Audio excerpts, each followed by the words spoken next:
There's two types of content that you're going to make on your social media. Informative and transformative. Informative content marketing is information that is easily and quickly forgotten. Okay?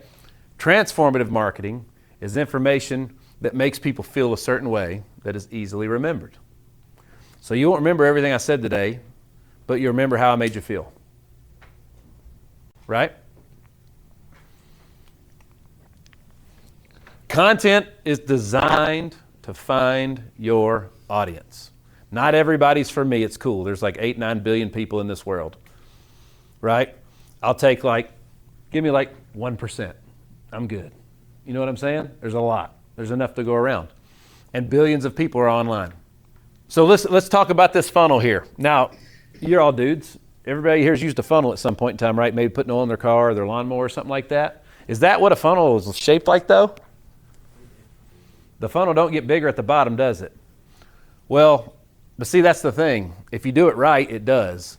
See, remember going back to where the buyer's journey, awareness, discovery, consideration, conversion, client relationship, client retention. Guys, remember, super fans bring other fans. That's why it starts to open up again at the bottom if you do it right.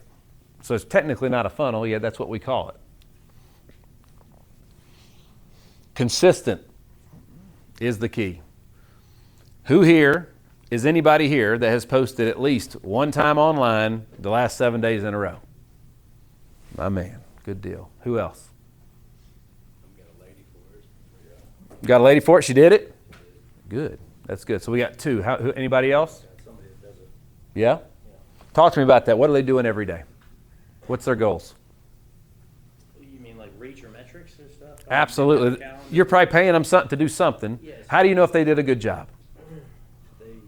We on our team meetings, they tell me what kind of traction we got or what was successful and what they're going to do next. What they need from us as a team. What is when they're talking about growth, how do they measure the growth? Engagement, I guess. What traction we got. Like everybody here probably uses email marketing, right? Do you look at basic stuff like how many people unsubscribed, how many people opened it, how many people read it and stuff like that? Well, they provide that stuff on social media too. Think about your social media like this. If all your social media was one person and that was your marketing department, what would their job be? And how do you know if they're doing a good job? Would you hire them or fire them? Right? Humanize all the automation in your life. Our CRM, her name's Iris. How's old Iris doing? Right? She's an old lady. It's an old lady name. Okay? What's Iris doing this week? How do we know if she's doing a good job? And do we need to find a new Iris? Because you have more leads and then more clients. Well, the point is a lot of times we might look at these things and we don't understand them. So we just kind of keep them at a distance.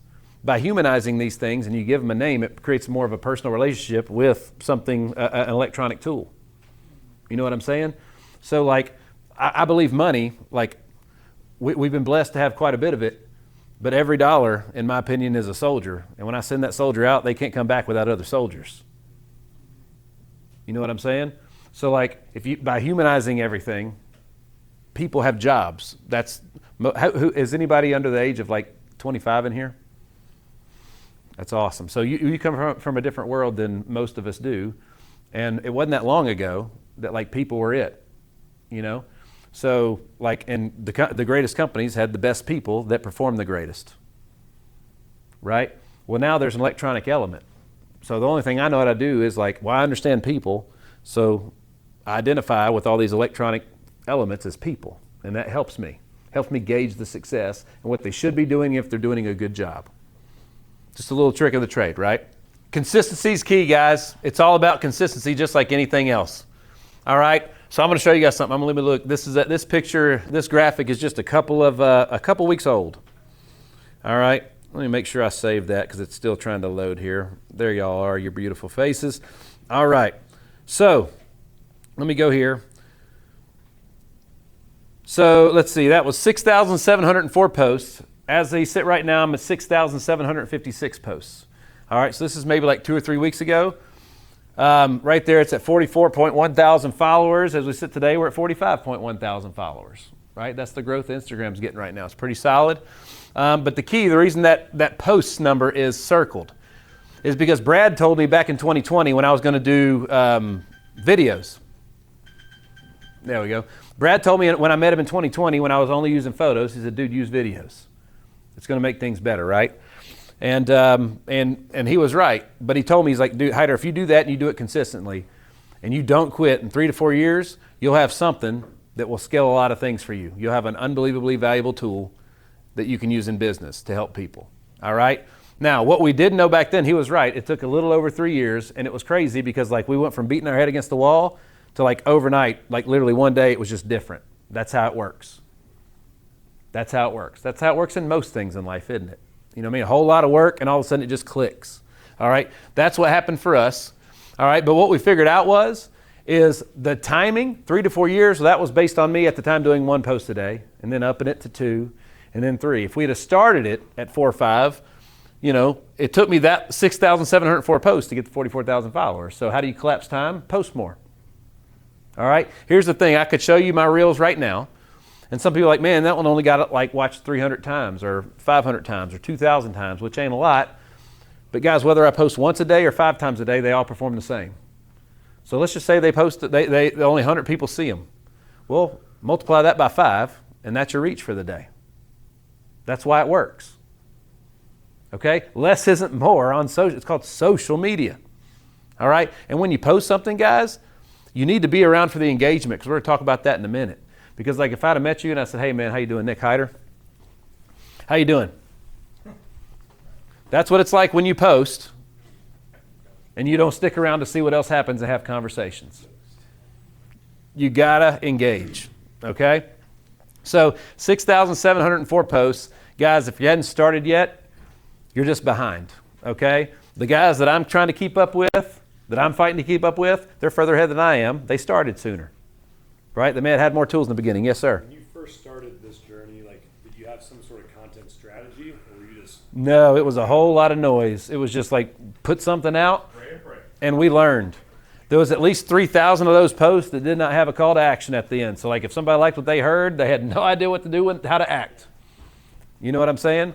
So it was like, here's the pizza, and I stopped talking. Right? We're going to talk about that in a moment too. But guys, grow that post number. Grow that post number. I promise you. I promise you. It will be worth it. At worst, I knew when I started doing video, I knew that at worst, if something happened to me today, my kids would have hundreds of thousands of hours of footage of me. Okay? So if you won't do it for you and your customers, do it for your family and your kids. You understand? It's catalog. All right? Weapons of mass distribution. Guys, between podcast, RSS platforms, radio, TV, social media, everything else, literally the more places that you can appear, it's awesome. Jim and I were riding out here today, not listening to my radio station, don't tell them, but we were listening to another one. We're listening to Y2K on the way out here on Sirius XM, and they're running my ads on there. We heard me on the radio coming out here. You know what I mean? And I get hit up every day with people saying, I heard you on the radio, heard you on the radio, heard you on the radio. Does he not sound like he has a radio voice? Y'alternative. Radio face, too. That's it. Radio face. Y'alternative on Sirius XM, right? They love it. That's how you do it. What's that?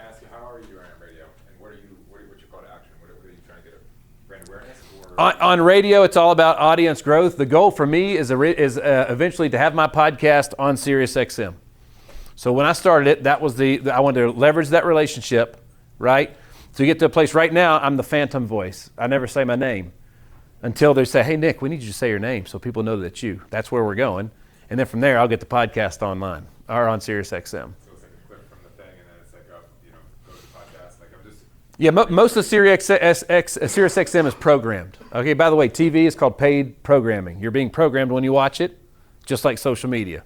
You can have an input on how other people get programmed, right? So on Sirius XM, for me, we go into their amazing studios. It's a great content source to shoot those things, but I cut all the stuff for whatever it is for like the next 2 months, and then they just run it, right? Just pages of stuff that I go in there and I read over and over and over again. And then they go in and they take it and they make it and use it how they want to, right? And I get paid in perpetuity and by page and so on and so forth, right? So not only is it exposure, but it's a nice little revenue stream. You know what I mean? Ain't a big one yet, but it's something, and it's definitely exposure. The exposure alone is worth its weight in gold. You know, there's vegetarians that see the Outback Steakhouse commercial on TV tonight. But they're not gonna go to Outback Steakhouse. They may not, but they might tell somebody about this. Hey, you like steak? Dude, you gotta check this out. Right? Not to mention that little social media post, they can send that to them in a text message. They can say, hey, dude, check this out.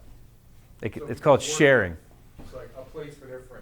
Absolutely. Dude, everybody's consuming all of this information. If you're not a part of that information, you lose. You got to compete. Right? That's like we are day trading attention. We're day trading attention. Period. Got me? Good questions, though. I love this. Keep them coming. This is awesome. I want you guys to challenge this a little bit. All right? This is super. This is Frank Kern is one of the godfathers of copywriting. I've learned a lot from Frank Kern. Right now on social media, this is what he said. We checked it out. The numbers match.